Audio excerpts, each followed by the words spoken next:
Quería haceros una pregunta para empezar. Y si alguien quiere responder con alguna idea, pues bien. Si no, no importa, pero a ver si tengo un poquito de feedback. ¿Cuál sería vuestra definición de la adoración? Bien, hemos hablado bastante de la adoración en los himnos. Antes de cantar, varios de los himnos han sido acerca de la oración. ¿Cuál sería vuestra definición? ¿Qué es el adorar? A ver si hay alguna idea. Miguel. Exaltar sus atributos. Exaltar los atributos de Dios. Muy bien. Comunicar lo grande que es Dios. ¿Qué más?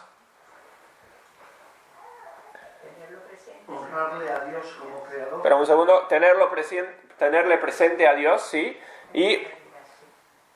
Y honrarle a Dios como Señor. Bien. Honrarle es darle gloria a Dios. Gorga. Rendirle culto a Dios. Bien. Total dependencia de Él. Dependencia de Dios. Conocer lo que es Él y lo que somos nosotros. ¿Quién es Dios y quiénes somos nosotros? O sea, mirar lo diferente que es Dios a nosotros. Bien. Pues muy bien. No he escuchado ninguna herejía por ahí de que haya reconocido. Lo miré, estuve mirándolo un poco en el diccionario, el de la Real Academia Española, y la definición que da la Real Academia es adorar, reverenciar o rendir culto a un ser que se considera de naturaleza divina, o sea, a Dios. Reverenciarle o rendirle culto a Dios. ¿Bien? Bueno, ¿qué significa reverenciar? Eso también lo miré en el diccionario porque era como la palabra anterior de adorar. Reverenciar, ¿qué es? Respetar o venerar. Así que la adoración, hablando simplemente de términos del diccionario, la adoración no se puede separar del respeto. Adorarle a Dios significa respetar a Dios. Respetar, como dijo Iñaki, la diferencia entre Él y nosotros, como dijo Miquel, hablar de sus atributos, de lo grande que es Dios, adorar a Dios. En la adoración, una de las cosas más importantes, diría yo, es el respeto. No se puede quitar el respeto. ¿Qué pasa? Hoy en día, la adoración, en muchos sitios, en muchos ámbitos, ha tomado una definición un poco diferente a lo que es realmente la adoración a Dios, la adoración que vemos en la Biblia. Y hoy en día, en muchas iglesias o llamadas iglesias o grupos, la adoración es simplemente un tiempo de cantar, un tiempo de hacer alguna cosa u otra. Y se llama mucho de lo que muchos llaman el tiempo de himnos, por ejemplo, la adoración, y después lo demás pues es otra cosa. Se ha cambiado un poco el enfoque de la adoración y se le ha quitado el respeto a Dios, la humildad que requiere la adoración. Tú imagínate a alguien adorando a Dios, pero sin humillarse. Es imposible. Adorar a Dios significa engrandecer, hacer que Dios sea grande y humillarnos a nosotros. Bueno, esta mañana, si Dios permite, vamos a estar hablando un poco de la adoración, mirando un poco lo que dice la Biblia, concretamente en este pasaje de Primera de Crónicas 13, y espero que podamos aprender un poquito de lo que es la adoración apropiada a adorar a Dios. Bueno, entonces, en Primera de Crónicas 13, ¿cuál es el contexto? Bien, hablamos un poco de dónde estamos en la historia de Israel. Primero, ¿qué es el arca? Esta historia habla de llevar el arca de este pueblo, Kiriat Jearim, intentar llevarlo del pueblo pequeño hasta Jerusalén. Primero, ¿qué es el arca? ¿Qué simbolizaba el arca en el Antiguo Testamento? Exactamente. El arca era una representación de la presencia de Dios. No era un amuleto mágico, no era un ídolo, Bien, el arca en sí no era más que un símbolo. Y era lo que... Y Dios les mandó a los judíos, Dios mandó que los judíos respetaran el arca como si fuera la presencia misma de Dios. Nunca adorarlo, nunca tomarlo como una cosa santa por su propia cuenta, sino era algo, una representación de Dios. Y el arca, ¿dónde se quedaba el arca? ¿Dónde era el hogar del arca? En el tabernáculo, exactamente. Hasta que se construyó el templo en días de Salomón, pues el tabernáculo se quedaba, el arca se quedaba en el tabernáculo. El tabernáculo era también como el hogar, la morada, donde estaba la presencia de Dios. Y Dios, cuando estableció con Moisés lo que era el arca y dio las dimensiones del tabernáculo y especificó exactamente cómo quería que los judíos le adoraran a Dios, pues detalló que el arca era este símbolo que se tenía que mantener dentro del tabernáculo. Bueno, ¿qué pasa? Cuando llegamos a 1 Corintios, 1 Crónicas 13, el arca no está en el tabernáculo. ¿Dónde está? En el tabernáculo estaba en otro sitio, estaba en Gabaón. Bien, se había movido allí desde que, si os acordáis, Saúl mató a todos los sacerdotes en el pueblo de Nob, o mandó que se les mataran a los sacerdotes. Pues el tabernáculo estaba en Gabaón. Y el arca estaba aquí en Kiriat Jearim. En 1 Samuel 4:3, no tenemos que ir allí, pero si os acordáis, ahí en ese capítulo, los judíos decidieron sacar el arca del tabernáculo y usarlo como, ¿qué? Pues precisamente lo que dijimos que no era, un amuleto de la suerte, básicamente. Estaban perdiendo batallas contra los filisteos, lo cual debía ser ya una señal muy muy grande de advertencia, porque Dios les había dado la autoridad Dios les había dado la tierra prometida, les había dado autoridad y la victoria contra los filisteos, pero estaban perdiendo, estaban con problemas. Intentaron los judíos resolver sus problemas llevando el arca como un amuleto de suerte a la batalla para ver si el arca les traía la victoria. Bien, estaban pervirtiendo completamente lo que era el propósito del arca. El propósito del arca, como dijimos, se tenía que quedar en el tabernáculo, representaba la presencia de Dios en Israel. Y básicamente los judíos lo convirtieron en un ídolo, en un amuleto. Nosotros, tristemente, los humanos tendemos a atribuirle poder a cosas hechas por los hombres. Bien, en todas partes del mundo, por todos los años, se han fabricado ídolos y los hombres han adorado ídolos. Le han dado a cosas creadas por el hombre atributos divinos, incluso en la Iglesia Católica y en muchas sectas, muchos supuestas versiones del cristianismo. Se cogen imágenes, se cogen cosas obradas, cosas labradas por hombres, y se les atribuye poder, se les atribuye algo espiritual más allá de lo que es bíblico y de lo que estableció Dios. Nosotros tendemos a adorar ídolos, tendemos a la idolatría. El arca era lo más sagrado que existía para los judíos. Sagrado no porque el arca era mágico, sino porque era simbólico. Y es una tragedia enorme que los judíos pusieran su confianza en vez de en Dios, en vez de pedirle a Dios por qué es que no estamos ganando batallas. ¿Qué es lo que debemos cambiar? Nos arrepentimos, nos humillamos ante Dios. En vez de eso, cogieron el arca, cogieron este símbolo y lo intentaron usar para... Bueno, le reemplazaron a Dios con el arca. Se pusieron su confianza en el arca en vez de en Dios. El arca entonces es capturada por los filisteos.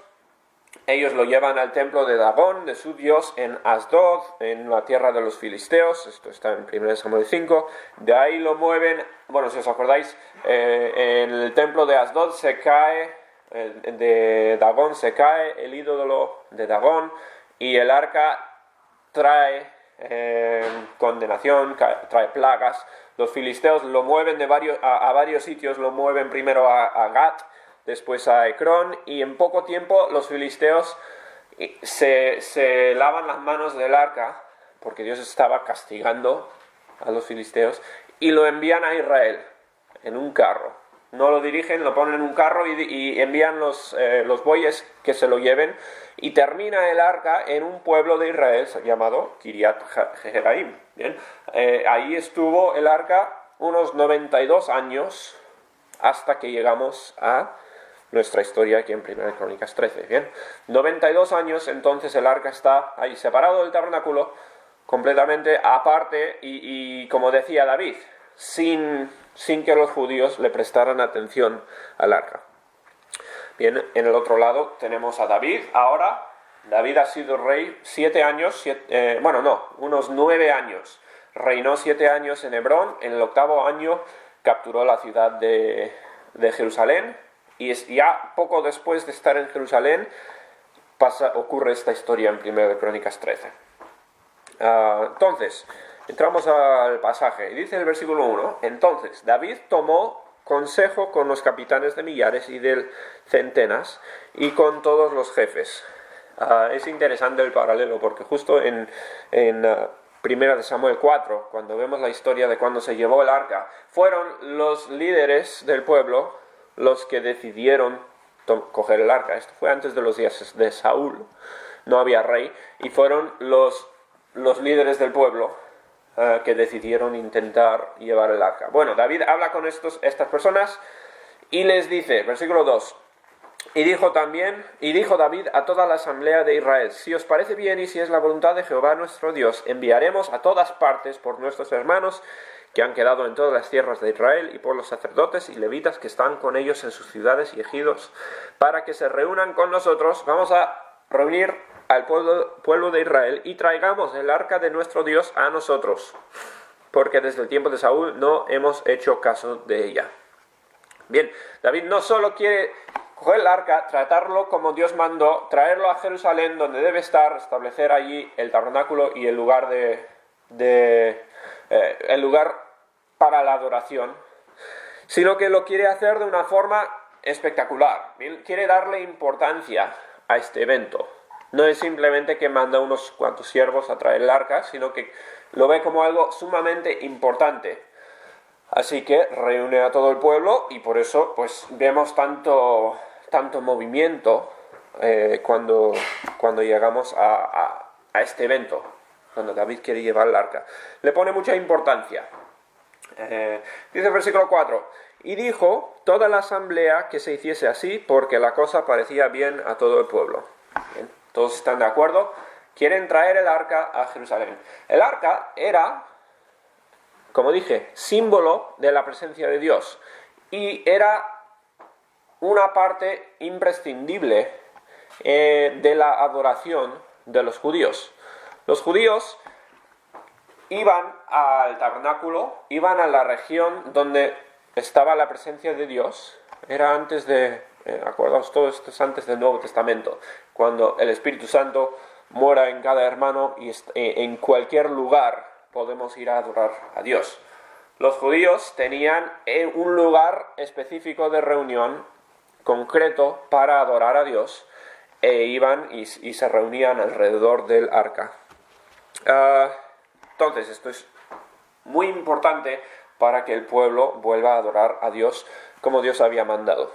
Dice el versículo 5: entonces David reunió a toda Israel desde Isior de Egipto hasta la entrada de Amad, para que trajesen el arca de Dios de Kiriat Jearim, y subió David con todo Israel a Baala de Kiriat Jearim, que está en Judá, para pasar de ahí el arca de Jehová Dios que mora entre los querubines, sobre la cual su nombre es invocado.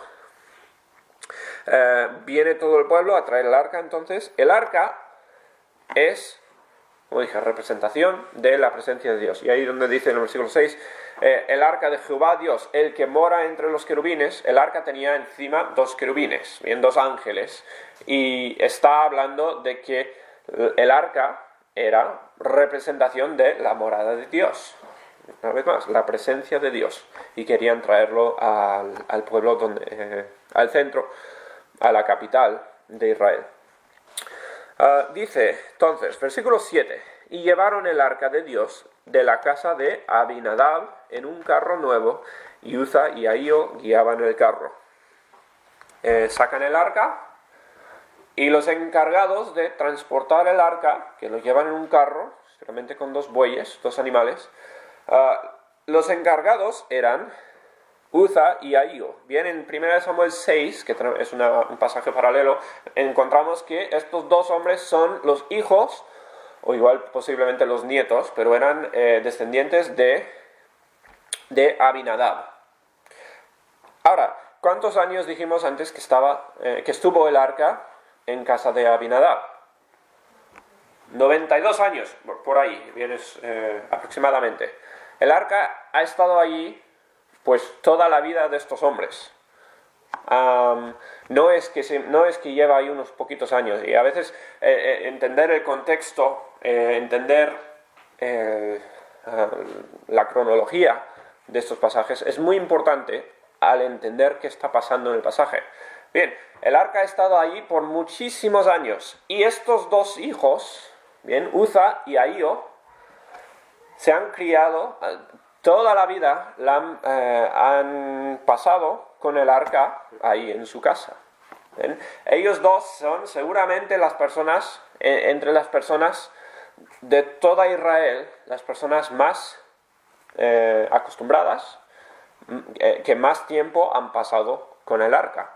Serían los expertos con el arca. Seguramente la gran mayoría de Israel nunca habría visto el arca, casi no han pensado en ello, no conocen nada acerca del arca, porque a menos que tuvieran más de 90 años, pues ni siquiera se acordaría nadie del arca.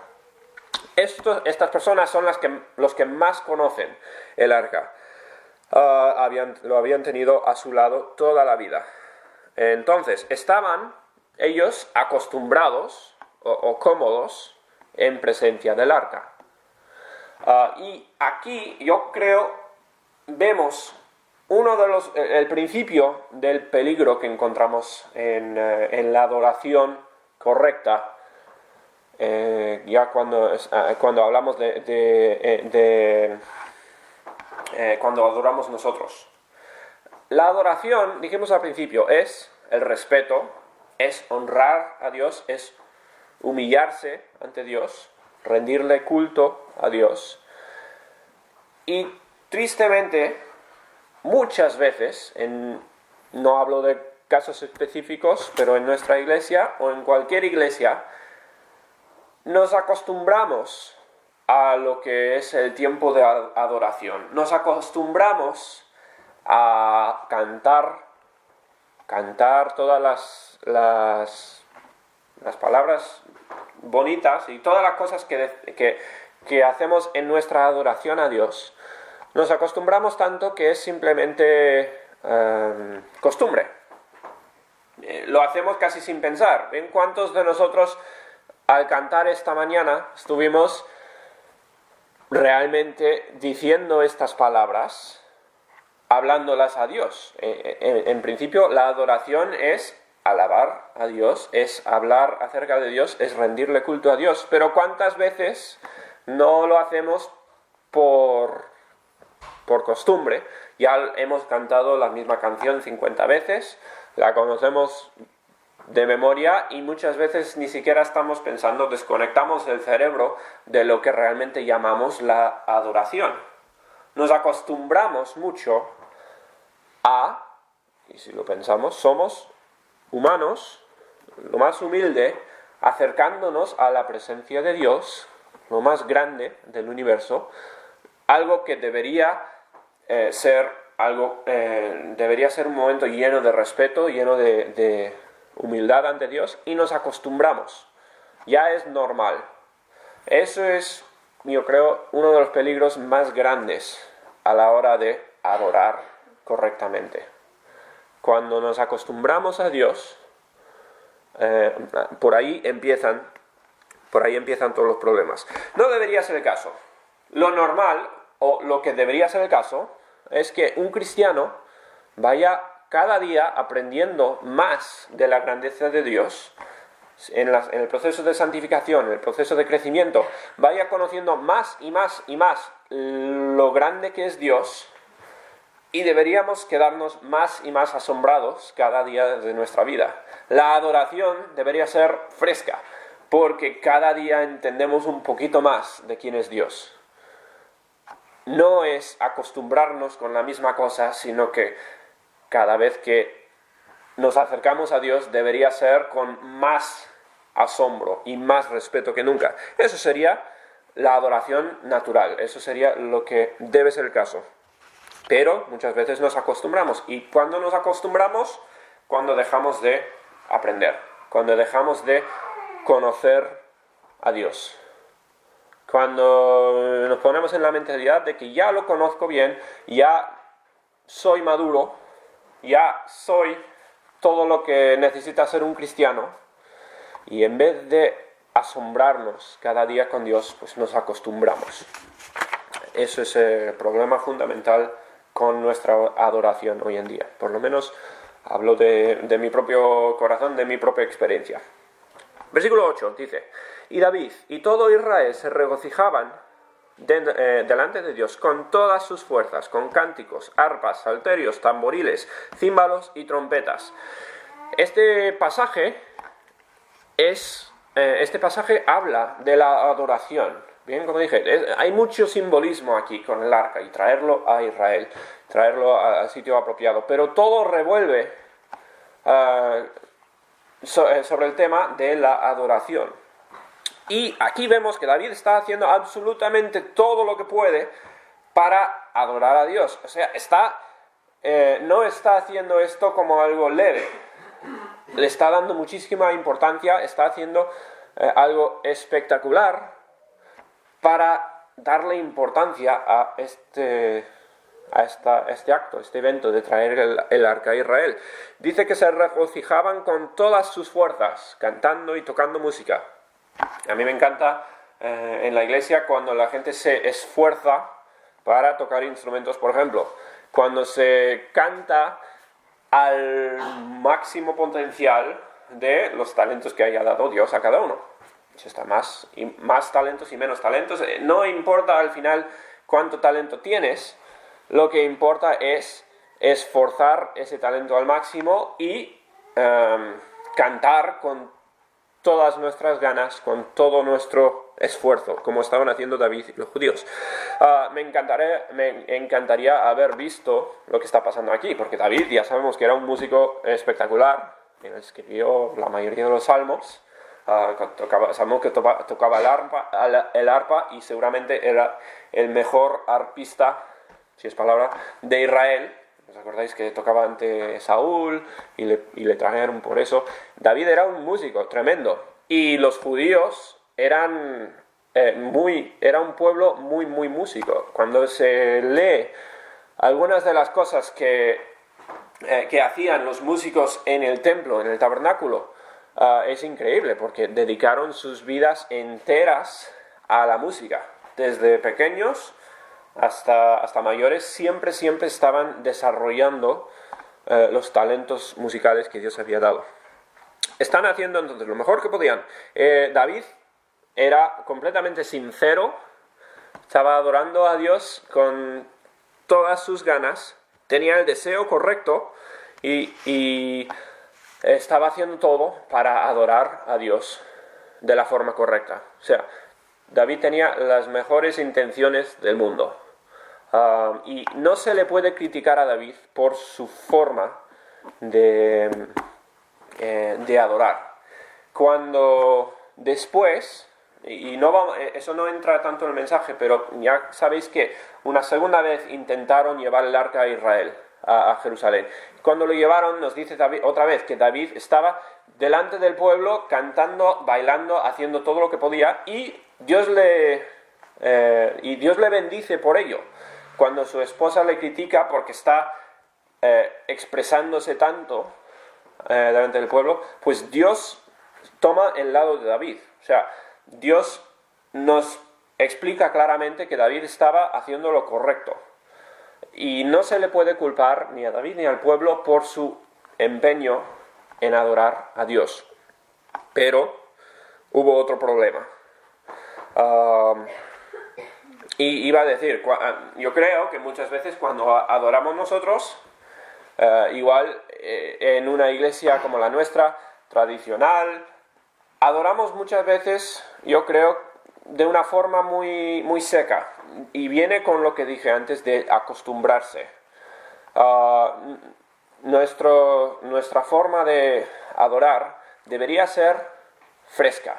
Debería ser siempre con gozo, con ánimo y con esfuerzo. Así como estaban haciendo David y los judíos. El problema que tenían no era el emocionarse. Emoción es una parte grande de adorar a Dios. Porque ves la grandeza de Dios y te emocionas por ello. El problema principal con la adoración es faltarle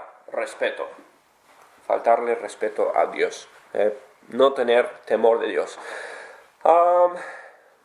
Vemos en el versículo 9 entonces, aquí es donde se vuelve triste la historia, donde vemos que hubo un problema muy muy serio con la adoración de los judíos. Dice el versículo 9, pero cuando llegaron a la era de Gideón, Uza, uno de los hijos, extendió su mano al arca para sostenerla, porque los bueyes tropezaban. Bien, los bueyes que estaban llevando el carro, uno tropezó, se empezó a tambalear el arca, y Uza extiende la mano, perfectamente normal, para que no se caiga el arca al suelo, porque veía un poco de peligro. Dice el versículo 10, y el furor de Jehová se encendió contra Uza y lo hirió porque había extendido su mano al arca y murió allí delante de Dios. Ahora, de repente, lo que era todo celebración, todo contento, todo gozo, estaban todos contentísimos. De repente, ¡boom!, en un segundo cae fulminado uno de los dos que estaba llevando el arca a Jerusalén. Todo iba muy bien, entonces. ¿Qué pasó? Con todo el gozo, con todo el espectáculo, con todo lo que era la adoración, se perdió el respeto, el temor debido a Dios, a la presencia de Dios. ¿Qué pasó? Uza vio un peligro, bien, y respondió perfectamente naturalmente, pero la Biblia era muy muy clara en cuanto a cómo se tenía que tratar el arca. Números 4, versículo 15, dice así: cuando haya de mudarse el campamento, vendrán después de ello los hijos de Coat para llevarlos, y está hablando de los utensilios del santuario, incluyendo el arca. Dice, pero no tocarán cosa santa, no sea que mueran. Hablamos de esta mañana un poco de las cosas santas, apartadas, eran especiales, eran simbólicas. Bien, no eran mágicas, pero eran simbólicas de la presencia de Dios y se tenían que tratar siempre con muchísimo respeto. Ahora, como dije, estos dos, Uza y Ahío, eran los que más tiempo habían pasado con el arca, los que más conocían. Yo me imagino que tendrían que saber perfectamente todo lo que decía la Biblia acerca del arca. Bien, no creo que fue por ignorancia lo que pasó. Yo creo que estaban ya tan acostumbrados a tener el arca en casa, eran ellos los expertos en lo que era llevar el arca, y sin pensarlo actuaron porque se olvidaron de respetar el arca como Dios había mandado. Creo que sabían perfectamente lo que decía la Biblia. El problema fundamental fue que en todo el gozo, en toda la fiesta, todo lo que estaba pasando, Y la adoración debería ser, como dije, un tiempo emocional, debería ser un tiempo de gozo, donde nos esforzamos al adorar a Dios. Se había tomado la decisión incorrecta de llevar el arca en un carro. Bien, lo cual no era lo que había mandado Dios, no era lo estipulado por Dios. También en Éxodo 25, aquí leo también, pero aquí es cuando habla de el arca, cómo se formó, las dimensiones, todo acerca del arca. Dice el Éxodo 25, harás unas varas de madera de acacia, las cuales cubrirás de oro, y meterás las varas por los anillos a los lados del arca para llevar el arca con ellos. Bien, el arca nunca se tocaba. Habían dos palos, dos varas, que se metían por los lados del arca y se sostenían los palos. Si habéis visto a veces fotos o sabéis la historia de cuando los judíos dieron la vuelta a Jericó, por ejemplo, habla de que los sacerdotes llevaban en estos palos, llevaban el arca de Dios y nunca se tocaba. Bien, era algo sagrado, apartado, consagrado a Dios. Y la Biblia era muy clara en cuanto a cómo se tenía que tratar el arca. Aquí lo llevaron en un carro, no sabemos el por qué. Bien, así había llegado. ¿Os acordáis? Los filisteos mandaron el arca en un carro, lo llevaron a Israel y aquí ya estoy añadiendo, estoy imaginando, pero no creo que Dios fulminó a todos los filisteos que tocaran el arca, por ejemplo. Puede ser, pero no lo cuenta la Biblia y no creo que fuera eso el caso. Pero cuando los judíos, que sabían exactamente lo que era el arca, lo que había estipulado Dios, cuando ellos actuaron en sinceridad, bien, con todas las buenas intenciones del mundo, pero actuaron en contra de lo estipulado por la Biblia, cayó el castigo de Dios. Bien, y ahí está el peligro en la adoración. Es importante adorar con ganas, con emoción, con esfuerzo. Es importante rendirle culto y exaltar el nombre de Dios. Pero cuando lo hacemos y contradecimos enseñanza bíblica, contradecimos el mandamiento de Dios, toda la sinceridad y todas las buenas intenciones del mundo no compensan el ir en contra de lo que manda la Biblia. Aquí los judíos no se les puede culpar las intenciones. David estaba intentando hacerlo todo bien, pero tomaron decisiones incorrectas, actuaron de una forma pecaminosa en contra de la Biblia y Dios castigó y demostró, todo esto era para demostrar una vez más la santidad del arca, demostrar lo sagrado que era, lo importante que era adorar como mandaba Dios. Todo esto es enseñanza. Dios actuó de esta forma para que los judíos respetaran correctamente la presencia de Dios. Todo esto pasó entonces porque había perdido el pueblo el temor de Dios, el respeto que era imprescindible a la hora de adorar. No se respetó entonces el arca y cayó la consecuencia. Dios les culpó por ello. Bien, la respuesta entonces, después de lo que pasa, David responde, vemos dos respuestas de David, dice el versículo 11. Y David tuvo pesar, primero, tristeza, y la palabra habla de enojo, se enfadó David, porque Jehová había quebrantado a Uza, por lo que llamó a aquel lugar Pérez Uza hasta hoy. Y dice el 12, y David temió a Dios aquel día, y dijo, ¿cómo he de traer a mi casa el arca de Dios? Entonces, consecuencias de lo que pasó, David se enfadó, y no sabemos si se enfadó con Uza y Ahío, los hermanos, el que tocó el arca. Se podría haber enfadado con sí mismo también, porque al final la responsabilidad era suya. Bien, David como rey tenía la responsabilidad de conocer todo el Antiguo Testamento y de intervenir. La culpa, no sabemos por dónde cae la culpa en todo escenario. todos hasta un punto tenían culpa, porque todos debían de conocer lo que había mandado Dios. Se hizo pecado, pero todos tenían la responsabilidad de saber la forma correcta. Igual se enfadó David incluso con Dios, no lo sabemos, porque simplemente vemos que David fue algo muy, muy chocante, porque, como dije, era drástico el cambio. Estaban todos contentísimos, como dije, era un espectáculo cómo se estaba haciendo todo esto, y de repente fue de lo más arriba a lo más bajo. Bien, murió uno de los dos encargados de llevar el arca. David se enfada, pero también dice que David temió a Dios aquel día.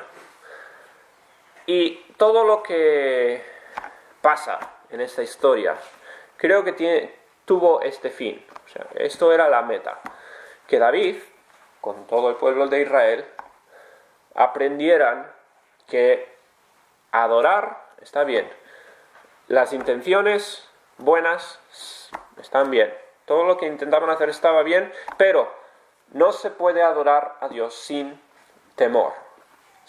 Y el temor es, al final, el respeto. Reconocer la grandeza de Dios, lo humilde que somos nosotros, lo pequeños que somos nosotros, y adorar a Dios siempre, siempre, siempre con temor y con respeto. Eso fue lo que aprendieron los judíos ese día. Cuando 3 meses después llevan el arca y consiguen llevar el arca a Jerusalén, lo hicieron apropiadamente. Una vez más, hubo gozo, hubo adoración, hubo música y estuvieron bailando. Era todo alegre y glorificándole a Dios. Pero en la segunda ocasión se hizo todo con respeto. Se hizo todo de la forma estipulada, como Dios había mandado. ¿Qué tenemos que aprender nosotros? ¿Qué debemos aprender nosotros de esta historia? Yo creo que lo principal en este pasaje, en esta historia, es que en nuestra adoración hay una cosa importante. Bien, lo más importante en la adoración no es la sinceridad, no son las buenas intenciones, que es exactamente lo que se diría en muchos sitios. Bien, aquí llegamos al problema con muchas otras iglesias, muchas otras maneras de adorar a Dios, que se ven igual en iglesias, muchas veces iglesias más modernas, entre comillas, iglesias donde hay otra filosofía de adoración. No es suficiente la sinceridad, porque yo en muchos de estos sitios no dudo de la sinceridad de las personas. Creen que están haciendo bien, están intentando adorar así como hacía David, con gozo, con alegría, con esfuerzo. Estoy seguro que muchos hacen lo que hacen pensando que lo hacen bien, pero la ignorancia nunca ha sido y nunca será excusa por el pecado. Bien, la ignorancia no es excusa por el pecado. No se puede adorar a Dios sin temor. Es contradictorio. Ya dijimos que la adoración es el respeto, mostrarle el respeto a Dios. No se puede. Y cuando se intenta adorar, estilos están bien. Hay muchos diferentes estilos de adoración. Pero si se pierde el temor de Dios, si se pierde el respeto, ya no es adoración. Lo siento. ¿Bien? Es completamente lo opuesto a la adoración. Es exaltar el hombre. Y tristemente es mucho de lo que se ve en otros casos, otros estilos de música, otros estilos de adoración, es exaltar al hombre, exaltar al que está enfrente. Muchas iglesias se tiene un equipo se llama en inglés el worship team, el equipo de adorar. Y son los que están enfrente dirigiendo todo, y al final el enfoque no es Dios, sino es el espectáculo, es los que están enfrente dirigiendo. ¿Por qué? Porque se está haciendo adoración sin respeto. que ya no es adoración, ¿bien? Ya es otra cosa completamente. Entonces, el temor de Dios, imprescindible. ¿De dónde viene el temor de Dios? ¿Dónde aprendemos nosotros el temor de Dios? De la Biblia, el conocimiento de Dios. Bien, cuanto más le conoces a Dios, más temor le tienes a Dios. Son sinónimos, el temor de Dios y el conocimiento de Dios. Siempre es imprescindible entonces seguir aprendiendo. ¿Por qué? Nos acostumbramos. Los hermanos, ¿qué pasaron? Se acostumbraron. Estuvieron ya, habían vivido toda la vida desde que nacieron, estuvieron ahí en casa del arca. Se acostumbraron a ellos y no temieron tocar el arca como Dios había prohibido. El problema de David igual fue falta de conocimiento. Bien, él vino de fuera y no sabemos exactamente, debía haber conocido, pero se hizo de la forma que se hizo y no se llevó el arca correctamente. Pero el problema de los hermanos fue acostumbrarse. Y al fin y al cabo es lo mismo, es dejar de seguir aprendiendo de Dios. Nosotros tenemos un peligro muy grande. Cuando dejamos de crecer, nos vamos a acostumbrar. Vamos a sentirnos cómodos. Y ya faltará el respeto debido a Dios. Así que, en nuestras vidas, la adoración es fundamental para el cristiano. ¿Bien? Dios nos ha dado absolutamente todo lo que tenemos. Le debemos a Dios nuestra adoración. Y yo creo que todos tienen ganas de darle a Dios nuestra adoración. Pero no se puede adorar sin temor. Temor de Dios, el conocimiento de Dios. Y si no estamos creciendo diariamente, no estamos aprendiendo más de la santidad de Dios, más del carácter de Dios, continuamente vamos a caer en el pecado del acostumbrarse. Bien, y ahí lo dejamos para esta mañana.